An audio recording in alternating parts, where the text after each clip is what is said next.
The CBS Radio Mystery Theater presents...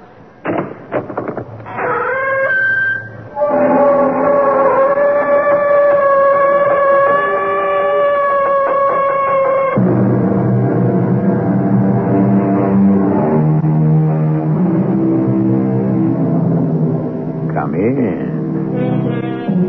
Welcome. I'm E.G. Marshall.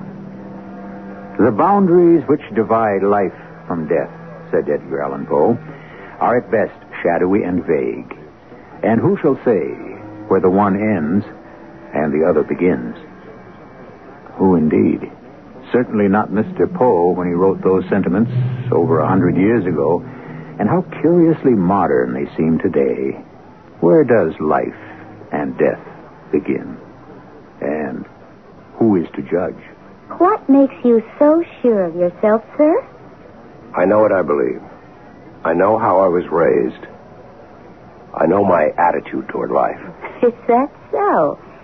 And do you consider yourself a moral, upright, honest man? With all modesty, I would say yes.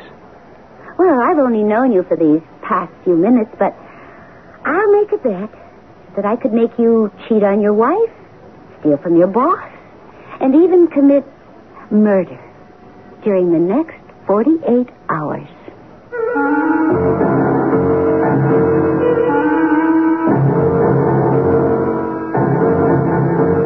Our mystery drama, A Casual Affair, was written especially for the Mystery Theater by Sam Dann and stars Mason Adams. It is sponsored in part by General Electric and Buick Motor Division. I'll be back shortly with Act One.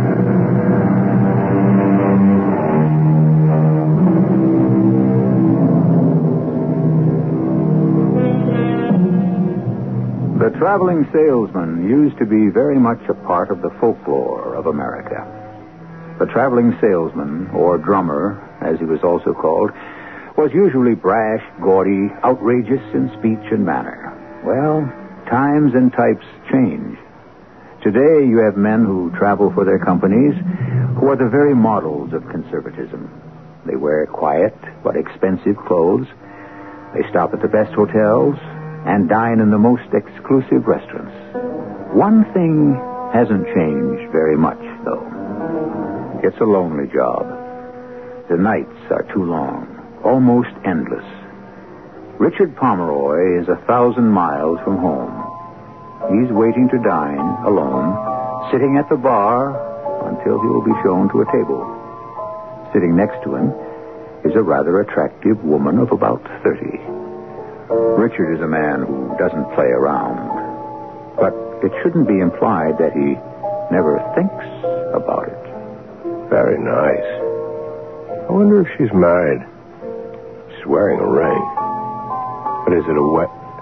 Nah, better not start anything. Start? I wouldn't know how to start. Some fellas, it just goes.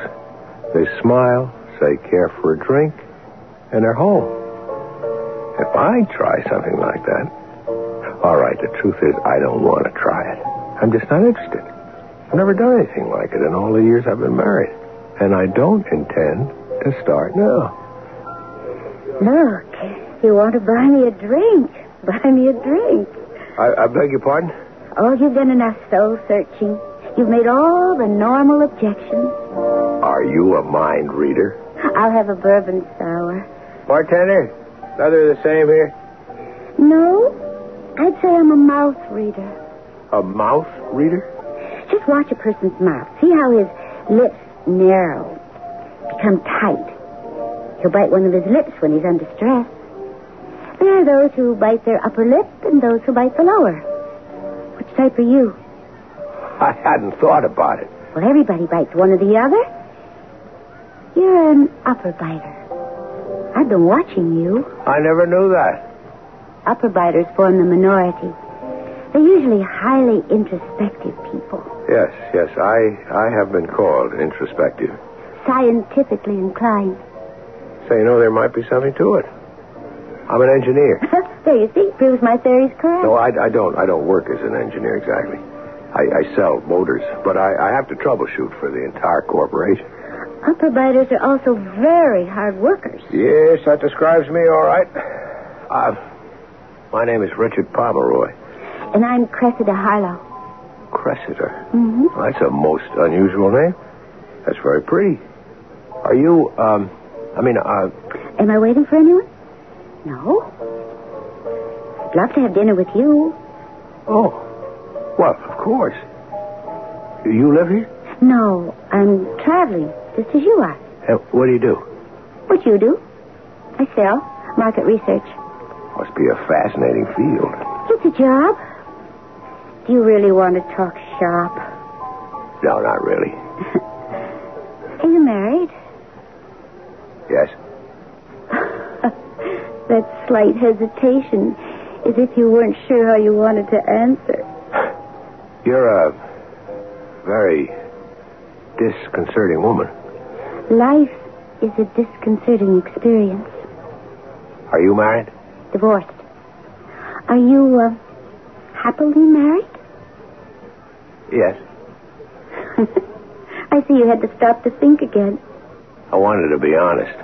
With whom? Me or yourself?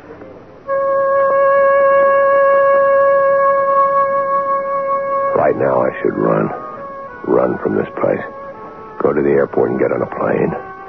If there's nothing flying to Chicago at this hour, I should rent a car and drive through till morning. I am getting involved. I never met anyone like her in my life. I thought I did when I met Jeanette. She's what I hoped Jeanette would become, but never did. This gray-eyed woman, she's like a goddess. Something's happened between us. I know it, and she knows it. And we'll end this evening in my room or hers. And I will have started something I won't know how to finish. I should say goodbye right now. But why can't it just end with dinner and a pleasant good night? Who says it has to go further? I would assume you're doing something for the first time. Doing what? Technically, what you've done is you've picked me up at a bar. Technically, I believe you spoke first. But you intended to speak first. You just didn't know how. Which leads me to assume you have very little experience at this sort of thing. Practically none. You can thank woman's lib. For what? Well, in the ordinary way, I would never have had the courage to strike up a conversation in a bar with a strange man. But I've learned that it simply isn't right for the man to have all the options. If I see an attractive person, why shouldn't I say hello? I agree. It's a difficult life. Constantly traveling. Why not have pleasant company at dinner?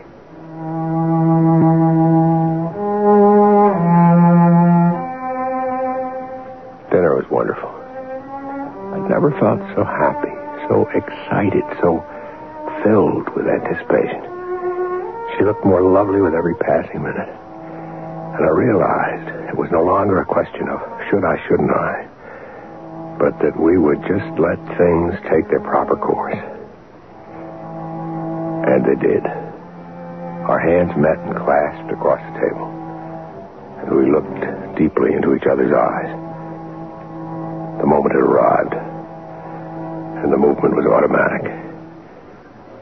We kissed. It was a light, brief brush of the lips. But it was a promise of what was to come. Of what had to be. The following morning, we had breakfast together at the hotel. And where will you be going today? Indianapolis. Indianapolis, Indiana. Did you know that's the only major city in the United States that isn't on a river? No. Oh, you have a wealth of knowledge. Trivia.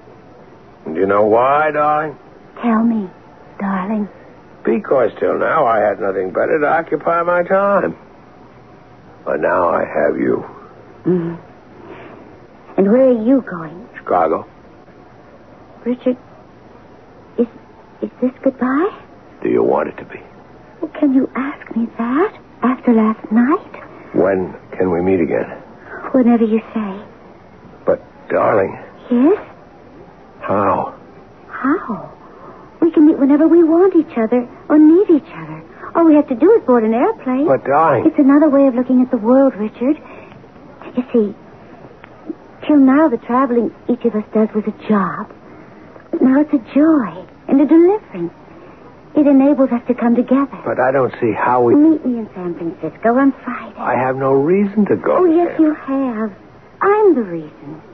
I'm sure there are motors which aren't functioning to your complete satisfaction in the San Francisco plant. True. I'm never really satisfied with our manufacturing process. Of course. And my company always has clients who need extra service. Till Friday, darling. Till Friday?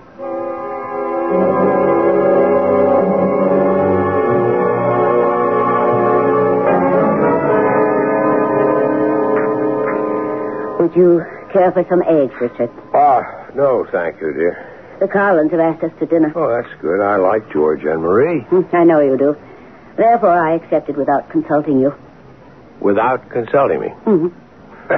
Really, Jeanette, you make it sound as if I'm your lord and master, without whose permission you are scarcely permitted to breathe. Well, Richard, it's just that you travel so much. I told you, you are in complete charge of social arrangements. Very well. Dinner at 8. Good. Friday night. We can't go. What? I'm sorry, Jeanette. Really, I'll be out of town on Friday. It's all right. The Carlins will understand.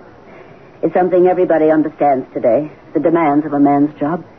Yeah, Jeanette, darling, this trip is absolutely necessary. I assume it is. You see, the Q series of motors, the ones that power the operating arm of... Whew. Oh, boy, I'm not supposed to talk about it. I'm sure I couldn't hope to understand. No. I'm not even supposed to say I'm working on something top secret either. Even that's top secret. Richard. Huh? Richard, where will you be going Friday? Where? San Francisco. Do you suppose I could go with you? You want to come with me? Yes. Oh. Well, I would think that you had a million things to do. That is, you usually have. Why shouldn't I come to San Francisco with you? Well, you'd be bored silly. The truth is, I'm bored silly here at home. We could have so much fun in San Francisco. Well, yeah, but I'm not going there to have fun. I'll be in meetings all day, and they usually run through dinner. I understand, but we could have Saturday and Sunday. There's so much to do and to see. The truth is, darling, we won't have Saturday and Sunday. See, the reason I'm going Friday is to watch the production line in operation, and that leaves me the weekend when the line is down to make whatever alterations that I feel. Yes, I understand. I'll be at it straight through.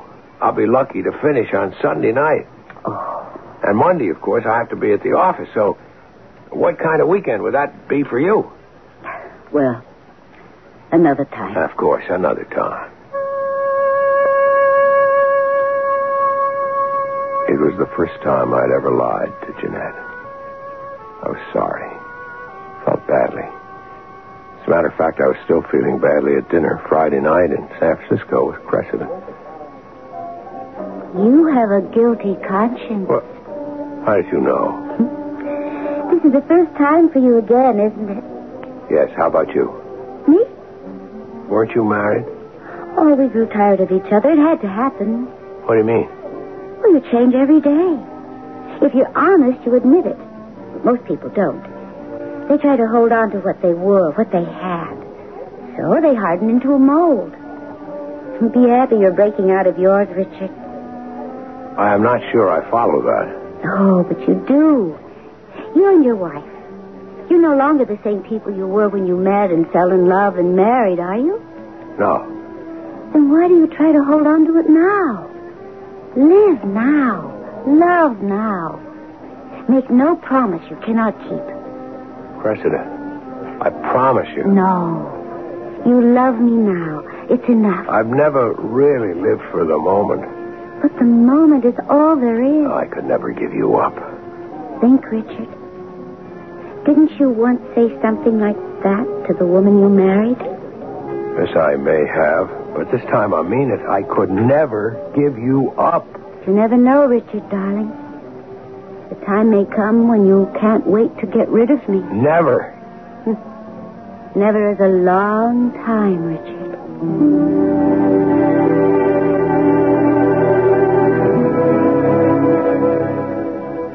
so it is. What kind of lady is this Cressida Harlow? This beautiful woman who only wants to be loved, who lives only to bring pleasure and delight, who asks nothing in return. That is, so far. It's too good to be true. But it's only Act 1. Act 2 may bring us another perspective.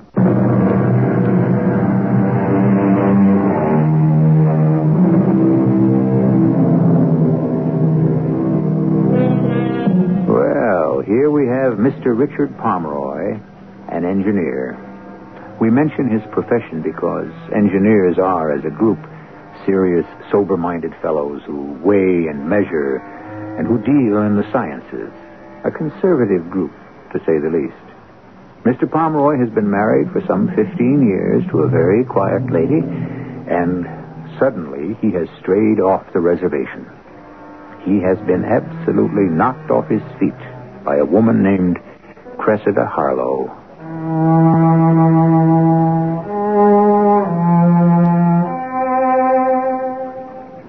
The next several months passed as if in a dream. A dream of paradise. Each of us had jobs which allowed us unlimited, unquestioned travel. And we met once or twice a week, all over the country, all over the world.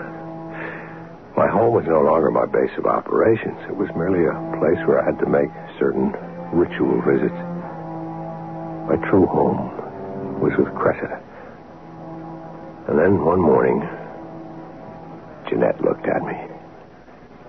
Who is she, Richard? Who is who? The woman with whom you're having an affair. This is... It isn't true. What makes you say I'm having an affair? You dress differently now, Richard. You're lighter, quicker on your feet. You seem happy. But, Jeanette... I thought we'd built something these past 15 years. Jeanette... Something that would sustain us. But I suppose that...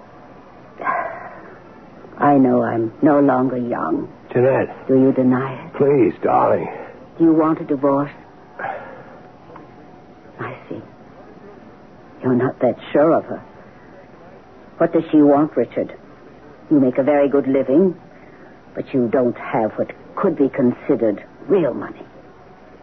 What does she want? Has it ever occurred to you that she wants me? Why? Why? Why? Because I'm an exciting person. No, Richard. Exciting, you're not. Serious, sober-minded, yes. But exciting? Definitely not. Jeanette, I don't want to talk about this now. She doesn't want to marry you. You're not all that rich. What does she want, Richard? How could I hope to explain? There are free spirits in the world, and they come down to earth now and then. Cressida is one of them. And the last time she came down to earth, I'm talking figuratively now, you understand. She happened to light beside me. What does she want? She wants nothing. Nothing but the joy of the moment. How could I explain that to Jeanette? I didn't. I simply left for the office. But just thinking about Cressida made me want her. And so, as soon as I reached my desk, I picked up my phone and I dialed her number. And it rang. And it rang. And there was no answer. Funny, she had a service. I could always leave a message. I tried her at her office. Caldwell and Carson. Miss Cressida Harlow, please. Miss Cressida Harlow is no longer with us.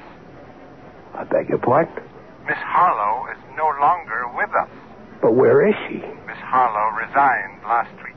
She couldn't have. Where did she go? Miss Harlow said she would send us an address where we could forward her messages. Would you care to leave your name? No.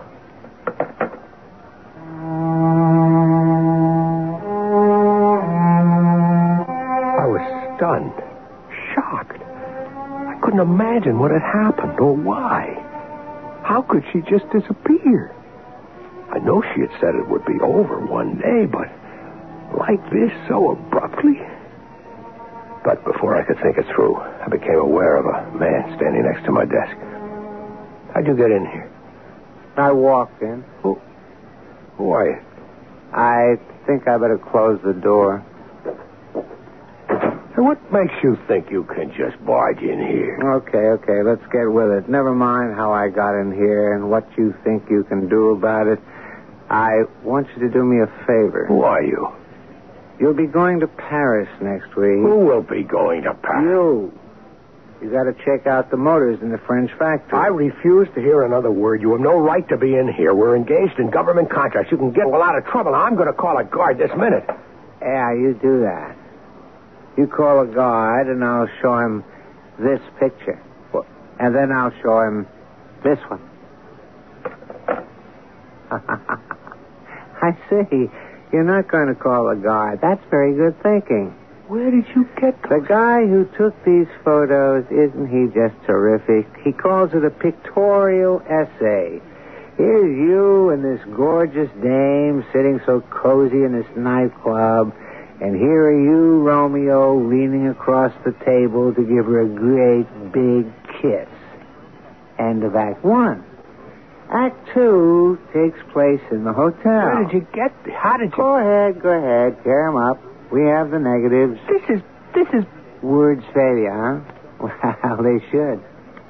Now, while you're trying to find the right ones, let me analyze the situation.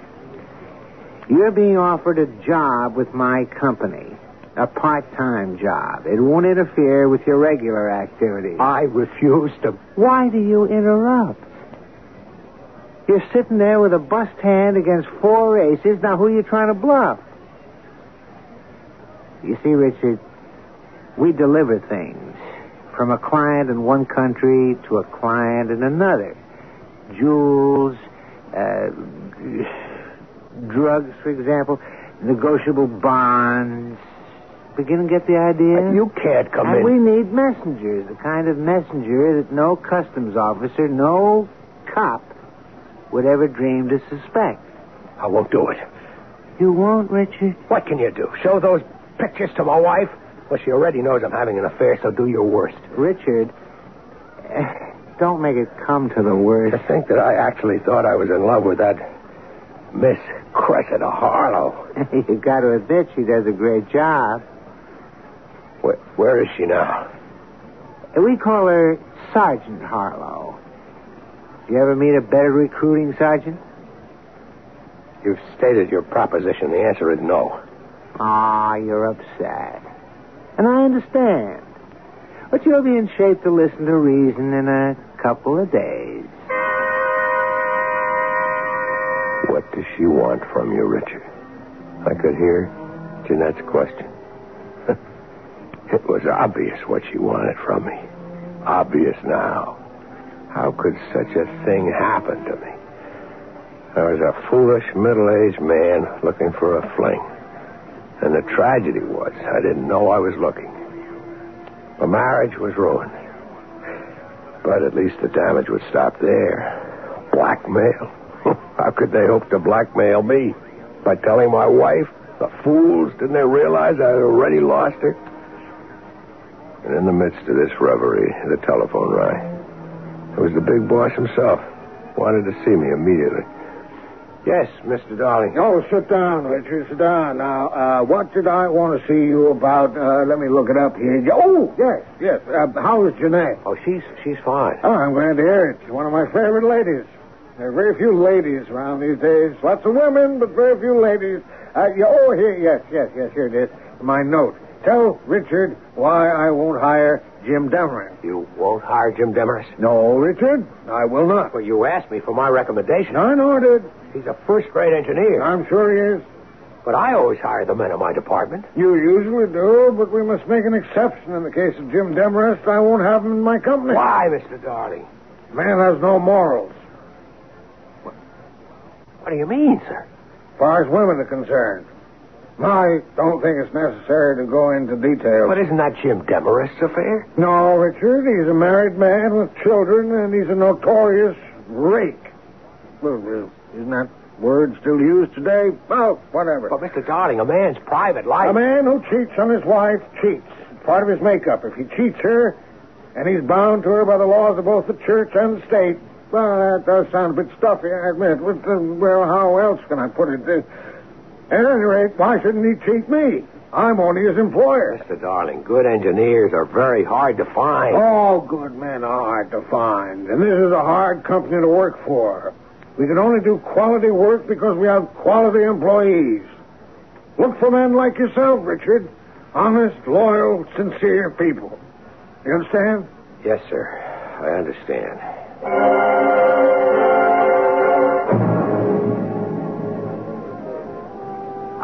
Mind if I join you? Yes, I do. I'll even pick up the tab. Ooh, it's a nice little joint here. How's the food? I told you I wouldn't have anything to do with your... Yeah. Now, let me tell you how it works. What works? The switch. You see, you have an attaché case, and we make up one exactly like it. Now, before you leave for the trip, in this case, Paris... How many times do I have to tell you? For an engineer, you really can't read diagrams too good. You know that? What diagrams?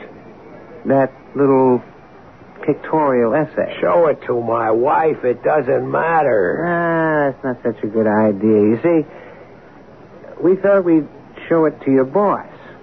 To my...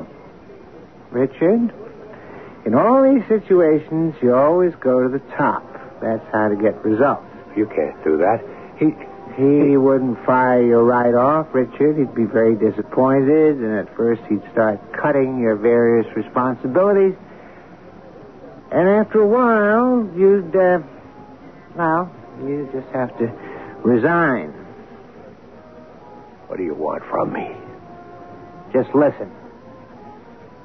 You have this attaché case. When you get off at Orly Field in Paris, there's a newsstand near the gate. You'll see it. Go there. Stop at the counter. Put your attaché case down on the floor. You'll be looking at the newspapers. A man will come over and stand next to you. And he'll have a case just like yours. He'll put it down next to yours. You don't do anything. When he leaves, he'll pick up your case instead of his. Then you pick up his and be on your way. Paris. I really have no reason to go to Paris. Find one. We have a customer who has to send some merchandise. But you can't... Richard, we've been through it all. But Paris, I'd have to convince my boss... Convince him. Listen, there's one thing you don't seem to take into consideration. Yeah? Me. My personality. All right, you can force me to do this, sure. Who would suspect me? No one ever has. That's because every time I travel, I've nothing to hide. But this time I'll have guilty knowledge. I'll be nervous. I'll excite suspicion. Well, you just have to stop being nervous. I can't control that. I might easily be arrested. Well, that's always possible. They'll get me to talk. What can you tell them? I'll tell them about you. You don't even know my name. I could describe you. I deny it. But my description used with other information could be just what they need. That's true. I wouldn't worry about it. Look, I'm just trying to explain. I said not to worry, Richard. Things will never get that far. If it looks like the cops are getting wise to you, you'd never even get a chance to talk. We'd knock you off first. And that parting shot certainly had the ring of conviction, didn't it? It doesn't get better for poor Richard, does it? Of course, he could have avoided this entire problem by not speaking to a beautiful stranger in a bar in the first place. But I'm sure he wouldn't appreciate this kind of moralizing. What he needs is a way out. And what we need is a third act, which we shall produce for you in just a few moments.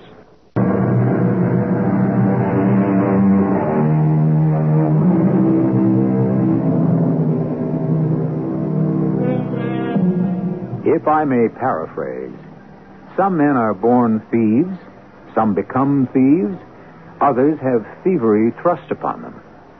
Does it matter if the fault is in our stars or in us?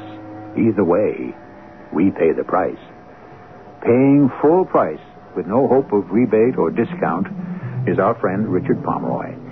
and all he wanted was just a little female companionship in a bar one night. Well, that sort of thing can become prohibitively expensive.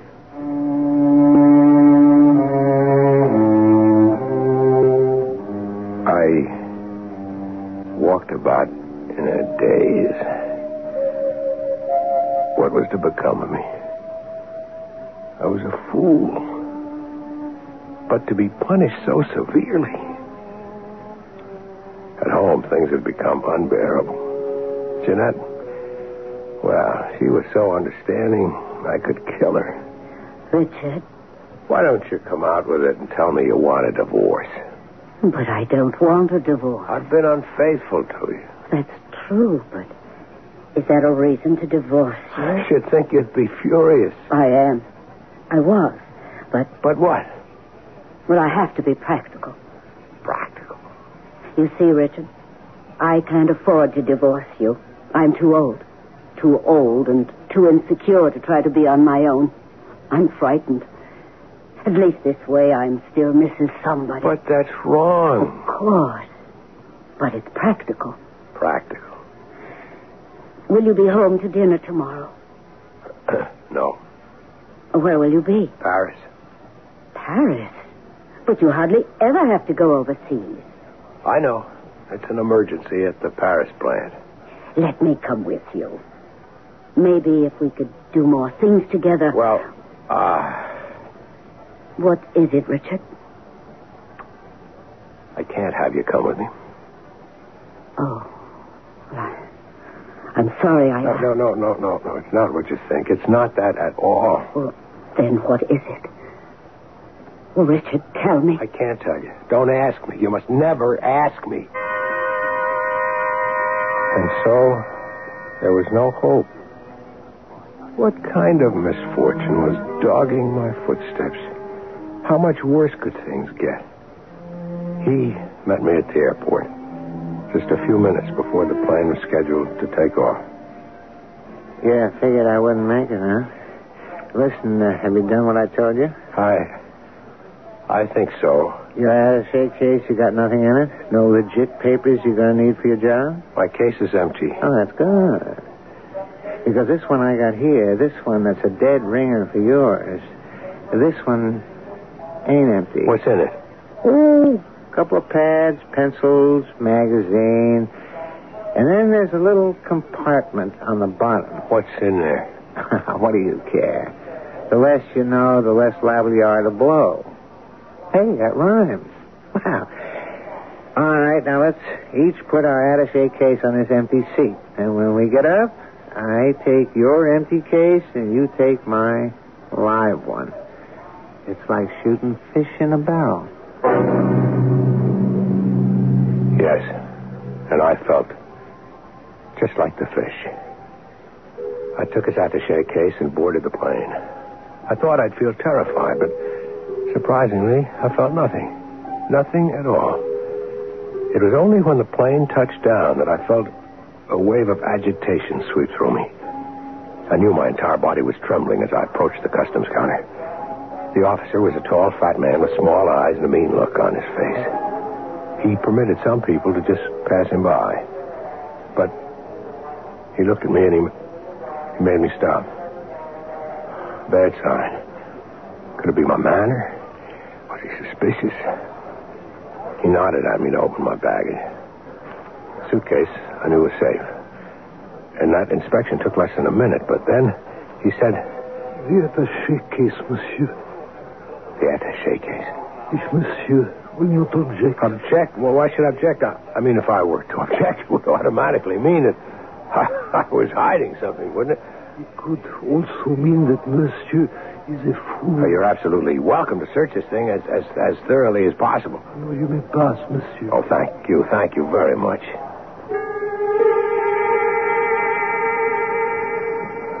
What was the matter with me? I was so nervous, I couldn't stop jabbering. This particular customs officer took me for a fool. But another might really become suspicious. I almost forgot what I was supposed to do. And then I remembered. I walked over to the newsstand, pretended to be interested in some foreign papers. I was becoming more and more frightened. Suddenly, I became aware of a voice in my ear. Put that case down on the floor. You're holding it in your hand. And so I was. Not just holding it, but gripping it, clutching it, hanging on to it as if my life depended on it. I forced myself to relax my grip. I was aware of a man in a raincoat with a hat pulled over his eyes. He placed his case down on the floor. Shape up, buddy, or you'll never get out of this racket alive. He picked up my attaché case, leaving me his. Finally, I was able to pick his up and get out of there as fast as I could. That was my first delivery. And it was successful. At least once or twice a month, there were other deliveries. And although my face might have been composed and relaxed, each time I became more and more frightened. I didn't know how to escape. The great attaché case mystery. What did you say, Jeanette? I've decided to do something in my old age. I've decided to write mystery stories. Mystery stories? Why not? The best of them seem to be written by mature ladies. Well, what's this about an attaché case? Perhaps I should have said your attaché case. What about it? Well, I notice each time you return from a trip, you have a different one. A different what? A different attaché case. Well, they all look more or less the same, but not to me.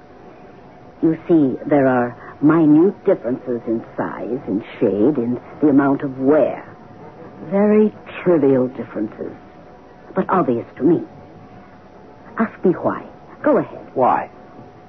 I look at you very closely, Richard. I have nothing else to do. So I sit and I speculate. Where is he going? What is he doing? And at night, when you're asleep, that is the night you're home, I sneak downstairs and examine those briefcases. Jeanette.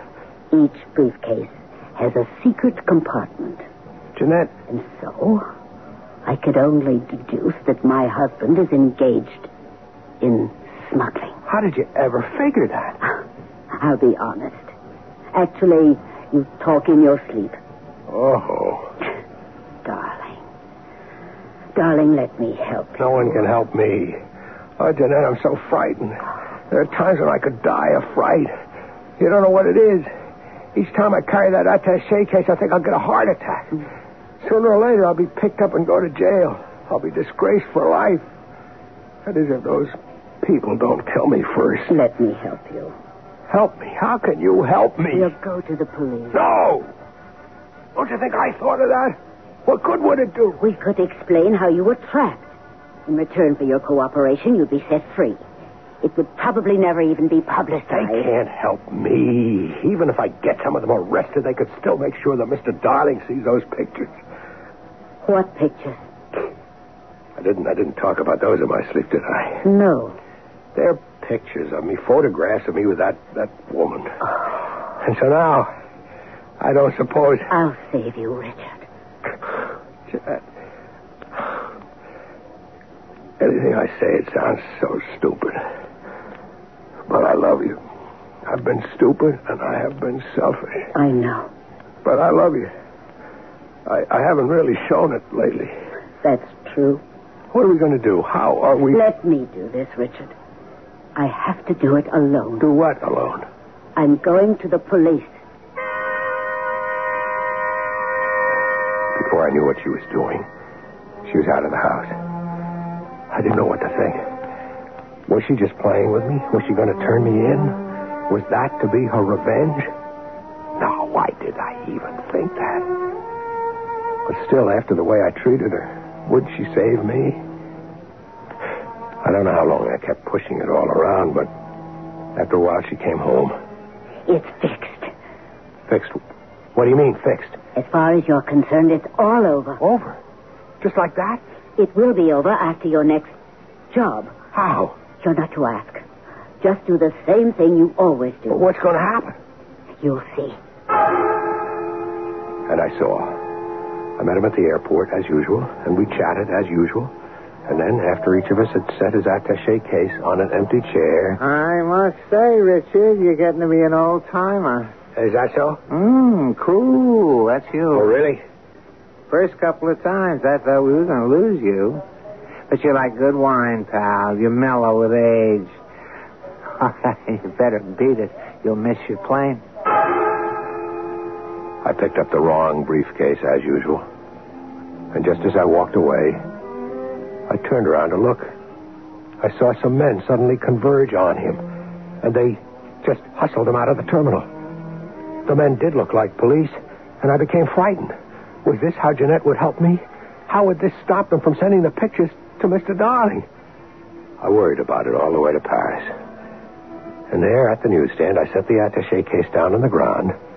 And as usual, the man in the raincoat was waiting. And he picked up my attaché case. He hadn't gone 10 feet when a couple of gendarmes grabbed him. Jeanette. Oh, Richard, darling, you're home. Oh, do you know what happened? Both those men, they were arrested. That's right. Well, how does that help me? Mr. Darling is definitely going to receive those photographs. Oh, I'm sure he will. Do you know what that means? Yes. He'll kick me out. He won't tolerate that kind of conduct. I don't think he will. How can you say that? You know Mr. Darling. Mr. Darling has just received a letter from the police. A letter? I made sure of that, in which he is told that an attempt would be made to blackmail you. Certain photographs would be shown to him. Now he's going to get it for both sides. You see, he will be told that you were doing undercover work for the police, and that these pictures were made during the line of duty. Oh. And he is not to even mention it to you in any way. Richard? You sent for me, Mr. Darling? Yes. Richard, I think it's splendid that a private citizen, a civilian, should go out of his way to assist the authorities in undercover activities. Sir. Oh, I'm not supposed to say anything about it, but I want you to know that I appreciate what you've done for law and order and morality. Thank you, sir.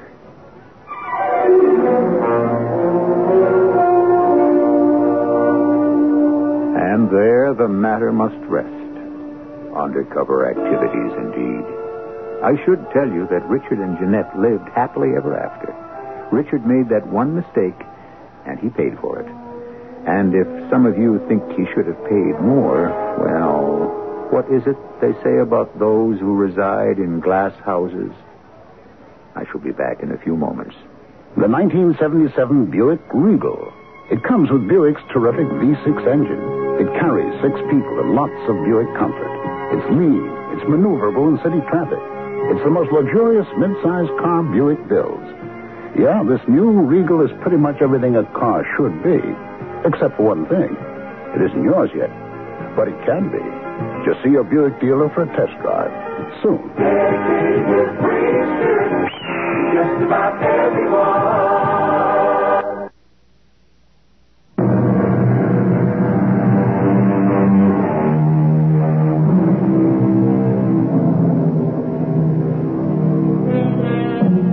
This has been a story about everyday people, non-heroes. People who have no great talent or ability. People who just get along as best they can from day to day. People who have virtues and vices. Who range midway between the sinner and the saint. In short, people very much like you and me. Our cast included Mason Adams, Evie Juster, and Robert Dryden. The entire production was under the direction of Hyman Brown. And now, a preview of our next tale. You mean when I crashed during the Stuttgart raid, he helped you and the others smuggle me out and back to England? He was the one who picked you up when you parachuted down. He risked his life for you, dragging an unconscious man in daylight right under the noses of the Germans to one of our hideouts. Well, so my hat's off to him, but these are different times. What different times? To help any member of the underground is simply a reflex action, as tonight. And at any time, I would trust Jean with my life. I would always be sure that... What is it? There was something in the pocket of my coat. He must have slipped it there when he embraced me. What? It's a necklace. Diamond necklace. Shh. The police are coming back. You better report it to No. But if you love me, if you ever want to marry me, say nothing. Let me do the talking. Radio Mystery Theater was sponsored in part by X-Lax and Buick Motor Division. This is E.G. Marshall inviting you to return to our Mystery Theater for another adventure in the macabre. Until next time, pleasant dreams.